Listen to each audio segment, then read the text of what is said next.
Ayer empezó grabación. El día de ayer estuvimos hablando sobre un poquito de los stakeholders y de la planeación estratégica relacionada un poquito al tema de consultoría. ¿Sí?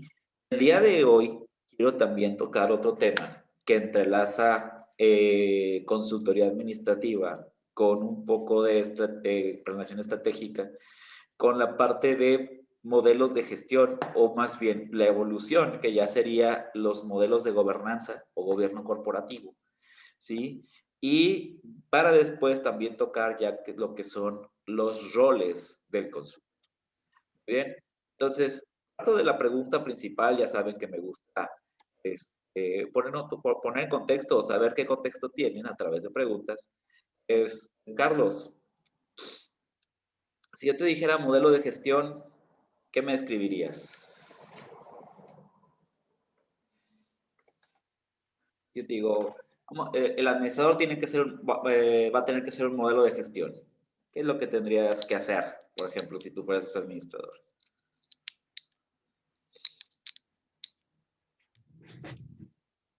No sé, me imagino como crear o diseñar el tipo de gestión, ¿no?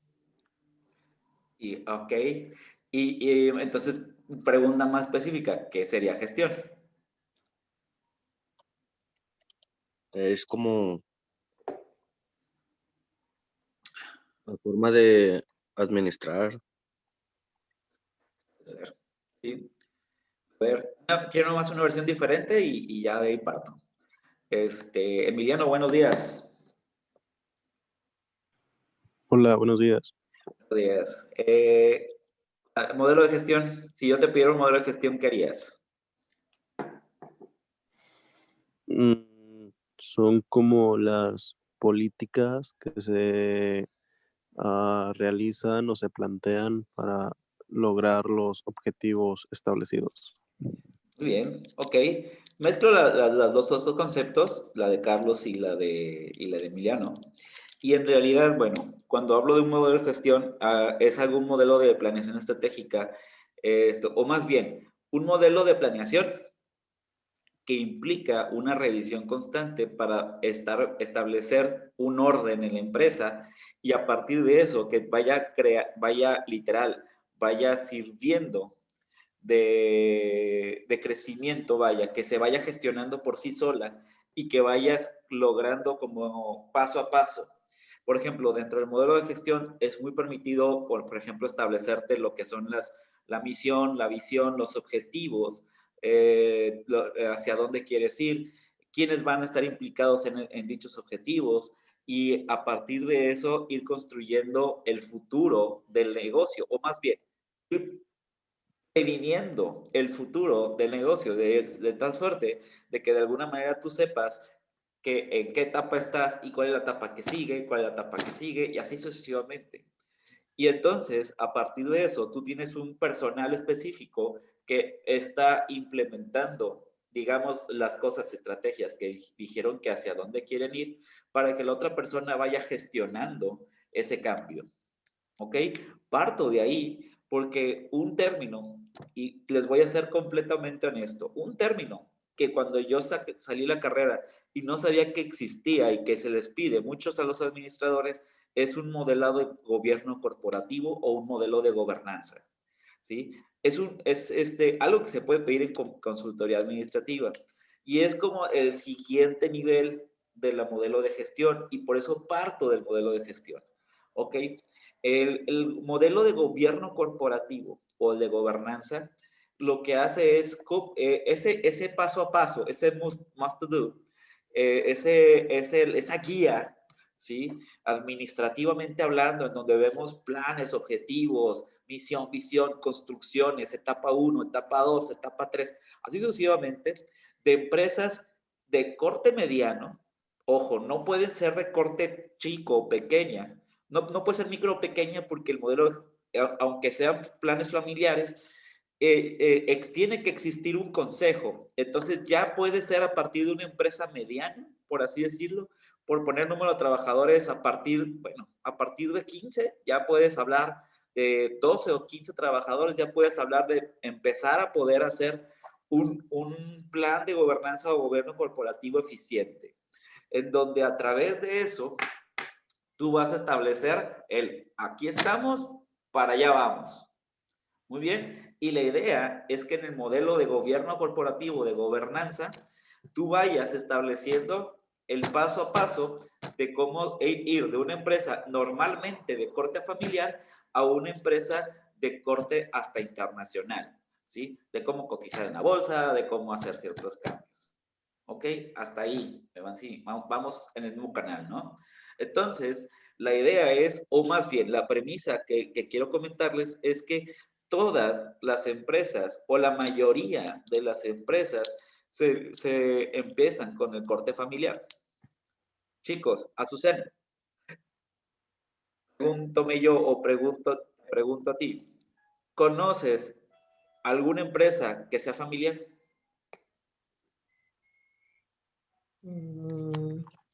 Por ejemplo, que esté el tío, la tía, el primo y la prima en esa empresa, aunque no sean de tu familia. No, profe, ahorita no. No ubicas. No, ¿Alguien se no ubica? ubico. ¿Alguien se ubica en donde el consejo de accionistas sea la propia familia? O sea, si una empresa como de 5 personas, o puede ser una microempresa, o a lo mejor una gran empresa donde es una familia. La senaduría Juárez. Senaduría Juanita, ándale. Y fíjate que la conozco a la señora. Sí, Senaduría Juanita puede ser. En donde todos son una gran familia, ¿no? Se pelean, hacen todo, Sí, siempre alguien tiene un amigo o alguien que tiene una relación con empresas familiares. Pues bueno, gracias Indra. En realidad, las empresas familiares es lo que constituye a la economía mexicana. Ok, me pongo en contexto. Por ejemplo, los dueños del Golfito nacieron siendo una familia. A lo mejor es un grupo de amigos, pero es un grupo nuclear. A lo que vamos es un grupo nuclear. Normalmente, parientes, related, amigos muy cercanos, en donde puede ser un plan así, donde están iniciando con algo simplemente familiar. Y a lo que vamos es que si existe o si es una empresa de familia, qué complicado es para muchos, uno, establecer un rol, decir quién es el jefe, y dos, acatar ese error. De decir, ¿sabes qué? Imagínate, es más, pónganse en imaginación. Imagínate que pones un negocio con tu hermano o con tu hermana, con tu mamá, con tu papá o con tu sobrino.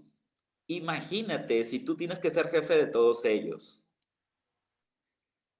Pregúntame yo, uno, ¿saldrían bien? Dos, ¿cómo se ponen de acuerdo, no? ¿Cómo se altera un rol, no? Por ejemplo, cuando tú eres jefe de tus papás. ¿Me van siguiendo esta narrativa? Está cañoncísimo, ¿no? Y entonces, muchas de esas empresas lo que suelen tener de broncas es que no pueden tener ese orden necesario para poder crecer como negocio.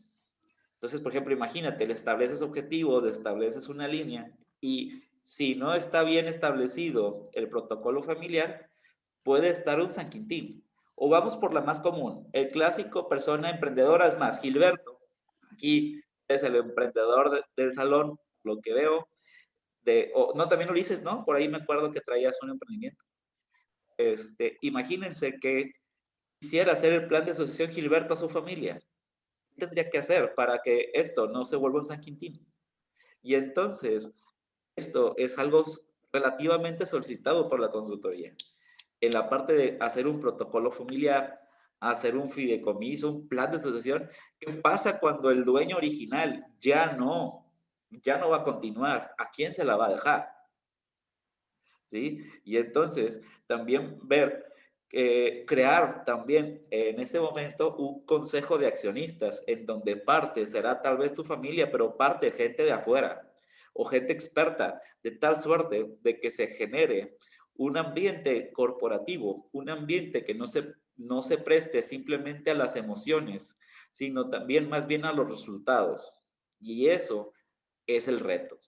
Transformar empresas familiares o empresas de corte emocional a empresas totalmente de corte de resultados o, en este caso, de autogestión. ¿Ok?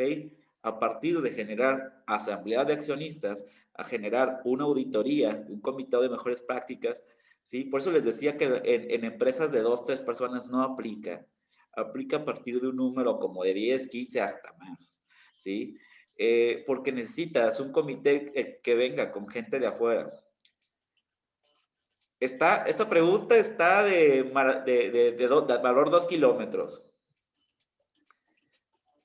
Imagínate que tú tengas una empresa, ¿sí? Por ejemplo, creo que ya Indra ya, Alondra ya, ya. No, es cierto, Alondra no. Alondra. Buenos días. Alondra, imagínate que tienes un negocio, ¿sí?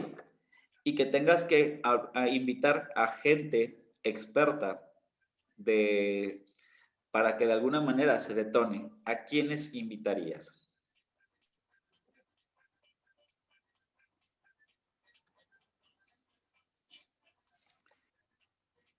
Alondra, Sí, estás aquí. Perfecto. ¿A quién invitarías? Gente de fuera de tu negocio, pero que tenga injerencia en parte chiquita de tu negocio.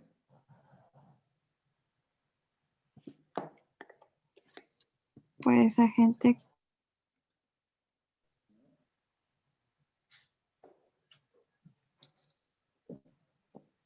Si le atinas, si le atinan exactamente a la palabra, mis estimados, no sé, un incentivo por ahí de calificación o algo.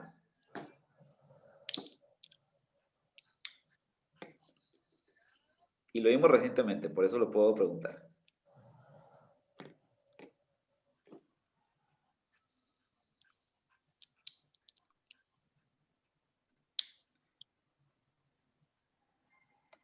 ¿Alguien que se anime? La palabra. Por el...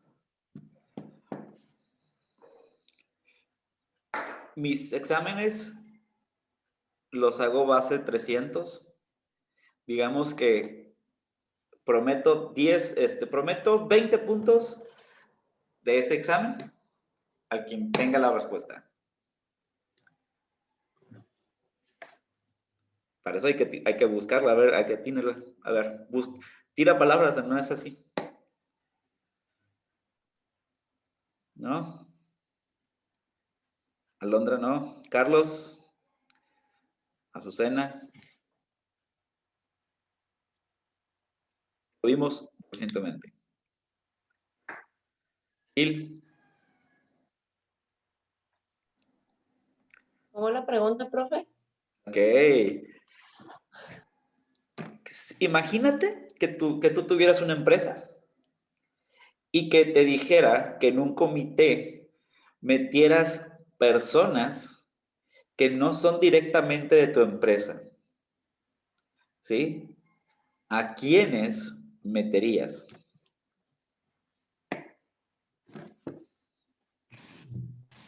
Un asesor externo. Ok, un asesor externo, A un administrador de empresa. un administrador.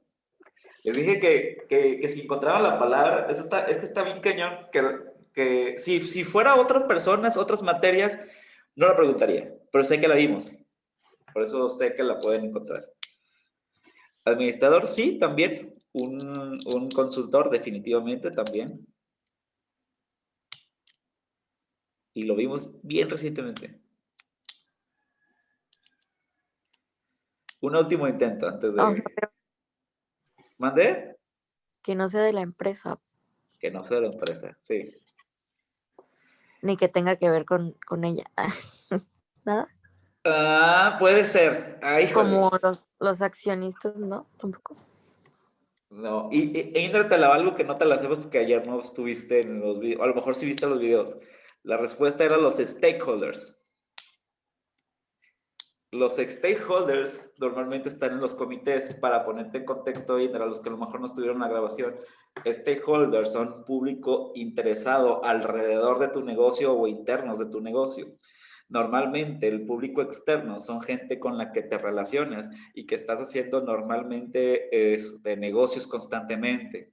Entonces, ya a cierto nivel, te relaciones con los stakeholders no solamente de manera externa, de relación proveedores o de relación acreedores, etcétera, sino inclusive podrían ser, entre comillas, y hablando como tú lo dijiste, Indra, como un poco accionistas o un poco asesores y consultores, que ojo, no significa que los otros no estén dentro del comité, también los puedes invitar, pero esencialmente pon también a parte de tus stakeholders. ¿Sí? Digamos, si pusiera en una balanza, diría, ok, un panel de expertos, consultores de afuera, llámese administradores, llámese consultores, llámese expertos en diferentes áreas, lo que ajuste el presupuesto, y parte del stakeholders, que ya es parte se vuelve, para ponernos en contexto, stakeholder se convierte en un ecosistema, ¿sí?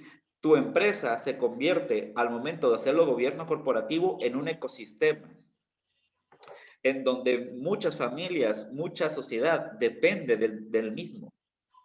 Recuerden que estamos pensando de hacerlo gobierno corporativo, o sea, hace una empresa que sea más grande que tú, una empresa que sea más grande que la parte familiar en sí.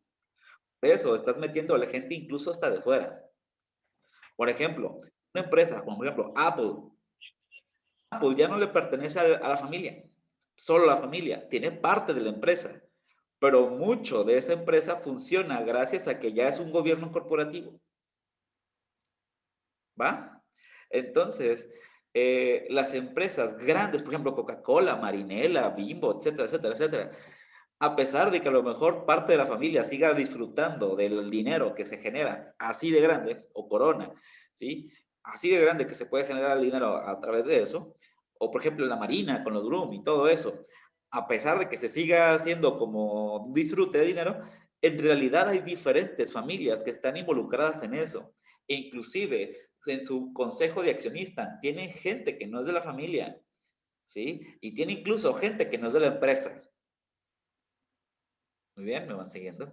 Inclusive conozco gente que es abogada, por ejemplo, de la parte de la Coca-Cola, de los Brum, ¿sí? Y que ni siquiera pertenecen a Coca-Cola por sí mismo. O sea, les llegan por casos si tienen un grupo de abogados, por ejemplo. Y eso solo es un tema.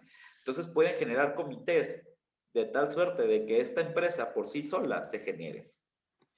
¿Qué ayuda el gobierno corporativo? Bueno, cuando ya te vuelves un gobierno corporativo, por fin puedes acceder a, o más bien, más fácil puedes acceder a capital. Y puedes acceder a estos Shark Tanks, por ejemplo, que te pueden invertir lana. Y obvio, no solamente hablo de Shark Tanks, sino gente que le meta dinero, acciones, etcétera, etcétera, etcétera. Y a partir de eso, entre más bola le metan, más inversiones, en teoría, puedes tener la posibilidad de atraer más público y por ende vender más y por ende tener más margen de ganancia. O al comprar por volumen, reducir costos. Logra resultados operativos más fácil. Empiezas a buscar, o más bien, empiezas a encontrar retos externos, porque la empresa de corte familiar tiene muchas limitaciones a nivel local. Vaya, puede que sea una empresa que pueda crecer a lo mejor a nivel regional o estatal o regional, vale, pero tiene muchas limitaciones por sí sola, porque solamente dependes de un núcleo. En el momento que quitas el núcleo y lo vuelves algo en donde más gente empieza a involucrarse, se empieza a hacer un gobierno, o más bien se empieza a hacer algo que está más descentralizado y por ende puedes encontrar, o más bien las otras partes del núcleo pueden encontrar de alguna manera retos de otros lados. Es un paso hacia la internacionalización. Muy bien. Da sostenibilidad de la empresa y, bueno, mejora el gobierno en empresas familiares. ¿Qué se necesita para un gobierno corporativo? La primera, y diría nuestro presidente, transparencia. Si tú buscas que un gobierno corporativo funcione, o sea, o lo voy a cambiar de palabra, un modelo de gestión que no se, en donde ya se involucre a una empresa que ya no sea simplemente de corte familiar, necesitarás que los números sean transparentes. ¿Qué me refiero? Inclusive estas empresas, métete a cuentas oficiales de empresas muy, muy grandes y van a tener espacio en donde te van a decir quiénes son y que al mismo tiempo van a tener hasta numeralia. ¿Sí? ¿No se han fijado que hay estados de resultados en Internet, inclusive? ¿Sí? Algún día evalúen, por ejemplo, métanse Coca-Cola, y van a encontrar algunos hasta estados de resultados para accionistas. Si quieres cotizar en bolsa, uno de los requisitos mínimo es que tengas toda la información disponible para todos. Y entonces hablamos de una transparencia, hablamos de un manejo de cuentas, que ojo, habrá empresas, y como lo dijeron alguna vez, que de alguna manera, aún así, quieran como manejar los números, la contabilidad, es otra historia, ¿sí? Pero en teoría debe estar toda la información, y en el momento que se les cache una falla de información, esa empresa, inclusive existen expertos financieros de afuera que la evalúan y que pueden poner qué tan riesgoso es invertir tu lana ahí. No sé si alguno de ustedes ha visto que incluso hasta los países tienen un riesgo de invertir o no. ¿No han visto ustedes como un índice de riesgo? Dices, oye, si le quieres invertir en tal lugar, tiene el índice de riesgo de B o tiene un índice de riesgo de E, para que tengas cuidadito, o es triple A, ok, para que tengas más certeza, etcétera, etcétera, etcétera. De alguna manera u otra, la transparencia hace que de alguna manera la gente confíe en ti para que después inviertan en ti. Y es un paso mínimo para poder ser, o más bien, el que creo que todavía es mucho más importante para poder transitar en el gobierno corporativo. Otra es la rendición de cuentas. En el momento que ya la empresa no depende absolutamente de ti o de tu familia, en ese momento vas a tener jefes que son los accionistas y vas a tener que estar rindiendo cuentas y vas a tener que estar siendo transparente en decir en qué metiste tu lana y en qué no metiste tu lana. Si no te gusta rendir cuentas, el gobierno corporativo o los modelos de gestión para que descentralices el poder no es lo tuyo. Si prefieres el profit, o sea, la utilidad, si prefieres la utilidad antes de tener el poder absoluto de las decisiones, si prefieres esa vida más cómoda a la hora de transitar por ahí, de decir, sabes que mis decisiones no solo son mías y es más probable que esto funcione porque esto va más holístico, el gobierno corporativo o los modelos de gestión son para ti. Muy bien.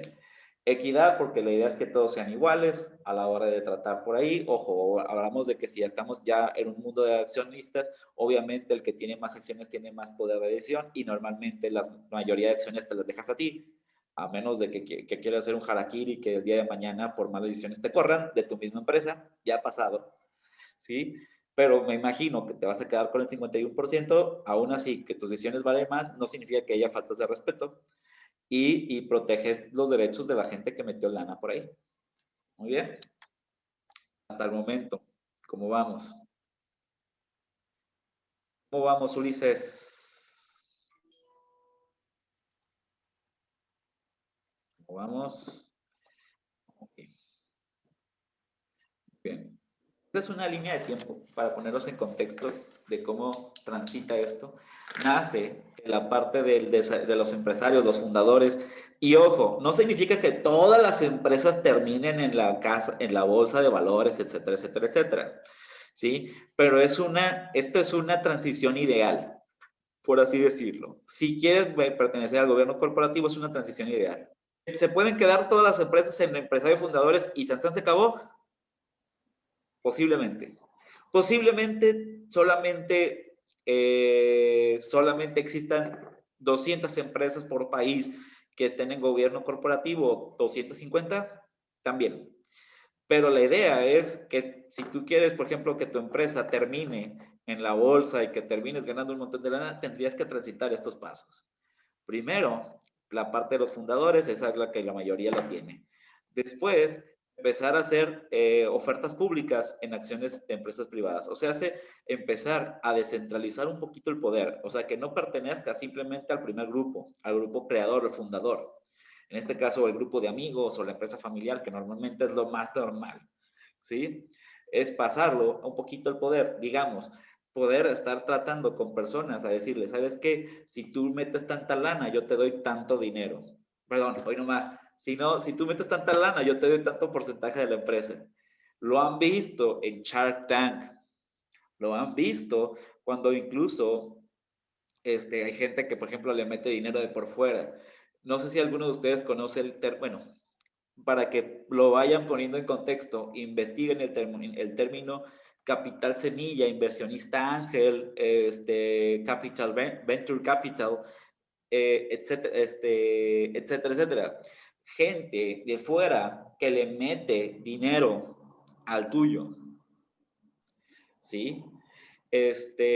Después viene el crecimiento del gobierno corporativo.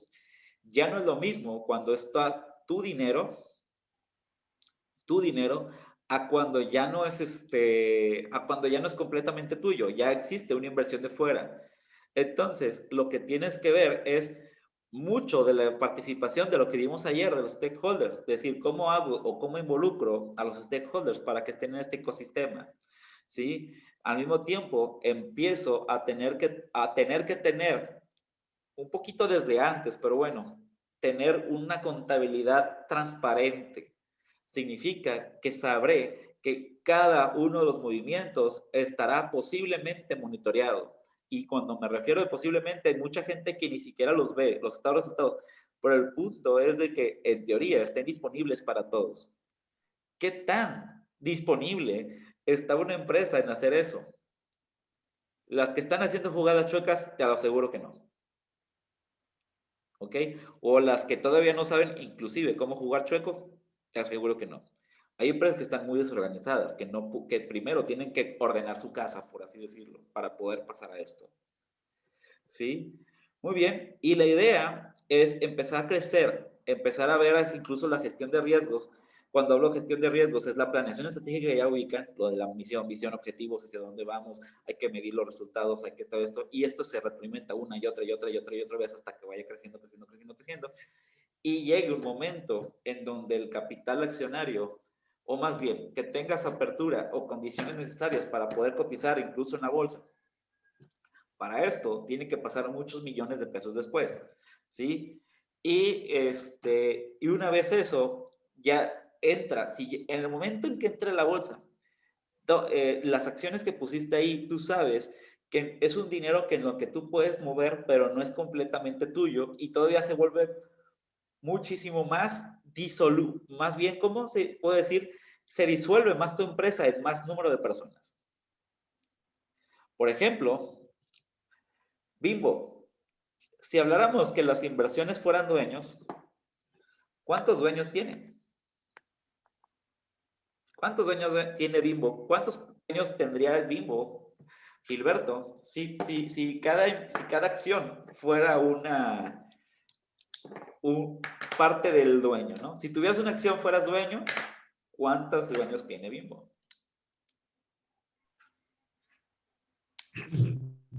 No entiendo. Si cada dueño tiene una acción o una acción tiene Si cada cada parte del acción dueño. fuera una propiedad, o sea, es decir, es tuya, Bimbo, parte de Bimbo es tuyo. Si cada acción es una propiedad. No, es de los trabajadores. Sí, pero lo que voy es, en el momento que las acciones se emiten, el que la tenga puede recoger parte de parte proporcional de la empresa, ¿no? Al final de Depende, si cuentas, sale oferta a la acción. exacto, pero la cosa es que, por ejemplo, si en la casa, en la bolsa de valores, emites 1 millón de acciones, pues hay un millón de posibilidades de que existan 1 millón de dueños de la empresa. O sea, hace parte proporcional de las decisiones de la empresa. Obviamente tú no vas a tomar la decisión así directamente porque si eres dueño de una millonésima parte, pues obviamente tus decisiones no influyen mucho. Pero si compras, imagínate que compras las 51% de las acciones principales de Bimbo, en ese momento tú te vuelves el dueño principal. ¿Ok? ¿Me vas siguiendo o no más o menos? No necesariamente, porque para eso está el consejo administrativo. Lo que tú estás diciendo precisamente. Si alguien para que alguien compre la mayoría de acciones necesitan ellos aceptarlo. Obviamente, pero el punto es que si en teoría pusieras todas las acciones de Bimbo a la bolsa, que eso es imposible porque realmente incluso destinan un apartado. Dicen, solamente tanto porcentaje lo metemos acciones a la bolsa, las otras partes las dejamos en la compañía, en el consejo. ¿Sí? Pero imagínate que mandaras el 100%. Si mandaras el 100%, en teoría estás vendiendo la empresa. ¿Sí? ¿En la bolsa? Imagínate ese hipotético. Lo que te estoy diciendo es, imagínate que te lanzaras el 100%. No lanzas el 100% de las acciones. Nunca. Las empresas nunca lanzan el 100% de sus acciones, de todo su poder. Lanzan solo Ni el un porcentaje. 51, yo creo. Obviamente no. Para ponerlos en contexto, lanzan más o menos el 15%. No lanzan más, o no deberían lanzar más, porque el gobierno, porque para eso exactamente existe el consejo administrativo, que obviamente no va a querer soltar poder. Híjole, en este tema hay mucho de dónde cortar. Inclusive hay una serie de consejos para las primeras veces que se hace gobierno corporativo. Muchas veces las familias no se entienden completamente lo que son los porcentajes de acciones o los porcentajes de participación. Y, por ejemplo, se van con Shark Tanks, se van con inversionistas ángeles y después llegan a rondas de inversión, y luego quieren ir a la bolsa, a la casa de valores. El punto es que se diluyen tanto que pierden mayoría. Ha pasado. Y en el momento que pierden mayoría, ¿qué crees que sucede? Lo pueden correr. Ha pasado. No me crean, investíguenlo. En donde los mismos dueños son corridos.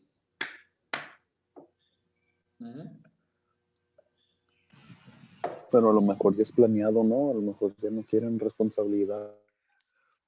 Vender un dinero y ya quédense con la empresa. Mira, ¿qué te voy a decir? Si tú llegaste a crecer una empresa a nivel corporativo, no creo que te guste ser corrido. O sea, de tu mismo negocio. ¿Sí? Y sí, no creo que lo planeaste. Y si lo planeaste, es más, yo creo que es más un error. Otra cosa de la que suele suceder, hablando de esto, cuando se hacen los consejos de accionistas, haces un protocolo. Por ejemplo, el acta constitutiva es la parte legal cuando nace la empresa. Pero para ahí se llama actas de asamblea cada cierto tiempo en donde haces ajustes y cambios. ¿Sí? Esto mismo también sucede en las actas de asamblea, en donde pueden sacar gente cuando tienes mayoría. Entonces, si vas a generar algo, cuida tus mayorías. Siempre. Entonces, para esto significa, y normalmente, en la mayoría de las constituciones, la lana es la que hablas para ver quién tiene mayorías. Bien, entonces, la idea es ir creciendo. Serie de consejos. ¿Sí? El primero, para poder, de alguna manera, empezar a hacer esto, es crear tu consejo de administración. La primera pregunta es, ¿existe consejo de administración? Si estás participando en una empresa de 15, 20 personas, ¿existe ya un consejo administrativo? Existe un presidente y director general. Normalmente nombras al inversionista, normalmente al representante legal, disculpen, no lo mismo inversionista que representante legal. Normalmente el representante legal hace esto. En el consejo de administración, metes a gente que a lo mejor abone, lo que habíamos dicho hace ratito, los stakeholders también puede ser parte de tu consejo de administración. Bien. ¿Cómo selecciono consejeros? Primero, es a lo mejor una sugerencia de accionistas, red personal, buscar consejeros, de alguna manera, de la parte involucrada de tu negocio, y ya después, ponerlos. Ojo, recuerda que el consejo de administración lo que busca es el mejor resultado posible. trata de poner en consejo de administración a la gente más capaz posible en la gestión. Muy bien. Y que se esté más involucrado en el sector en donde estás tú. ¿Sí? Entonces, checa eso, haz vigilancia de cómo van las sociedades. Pero en este caso, el Consejo de Administración se junta para establecer estrategias, para checar cómo va la sociedad, para ver cómo está la operatividad, cómo está el plan de sucesión, que el plan de sucesión es cuando termine el director general, ahora quién sigue, ¿sí? ¿Sí? Ahora quién sigue, etcétera, etcétera, etcétera. Hay cosas que estar planeando. Y la idea es que la empresa se reúna eventualmente para tomar decisiones estratégicas del núcleo del negocio, ¿sí? Y más que como simplemente operatividad, simplemente es recordar hacia dónde vas y vigilarlo. Muy bien. La idea es que se reúnan, o lo más aconsejable, que Vancomer, que de hecho saqué esta lámina de Vancomer, recomienda es que 6 veces al año al menos te reúnas y que más o menos dures entre más o menos 3 horas. Obviamente la cantidad de horas y la cantidad de veces depende de cómo está resultando tu organización, pero significa que al menos te juntes esa cantidad de veces, porque si te juntas solamente una vez al año, son tantas cosas que las que hay que decidir o tantas revisiones que hay que hacer que probablemente pierdas el control de ellas. Hablando de una magnitud en la que estás en una empresa mediana o ya grande, tampoco es recomendable juntarte cada semana, porque de alguna manera u otra las actividades son tan vastas y es un movimiento tan grande que los resultados los vas a ver cada cierto tiempo y normalmente ni siquiera llegas al mes con eso. Los mejores resultados de la parte de modelos de gestión se dan aproximadamente, claro, lo digo, está en empresas grandes cada 2 meses. Y entonces, cada 2 meses la idea es una junta de revisión de resultados, de ver hacia dónde va caminando la empresa, qué gestiones tiene que haber, qué cambios tiene que haber, y a partir de eso tomar decisiones corporativas. Hasta aquí. Vamos. Bien.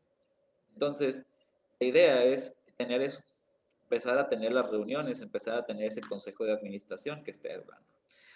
Dentro de los pasos para implementarlo también es generar comités. Uno de ellos es un comité de auditoría, que son miembros de la organización, ahí sí, lo más recomendable, miembros de la organización y tal vez en el consejo de administración, tener alguien que esté revisando también eso, bien puede ser interno o externo, de tal suerte de que a partir de eso te estén dando las cuentas de cómo está haciendo la transparencia en esa empresa. Recuerden que parte fundamental del gobierno corporativo es la transparencia. Queda menos de un minuto. ¿Se vuelven a conectar? Digo,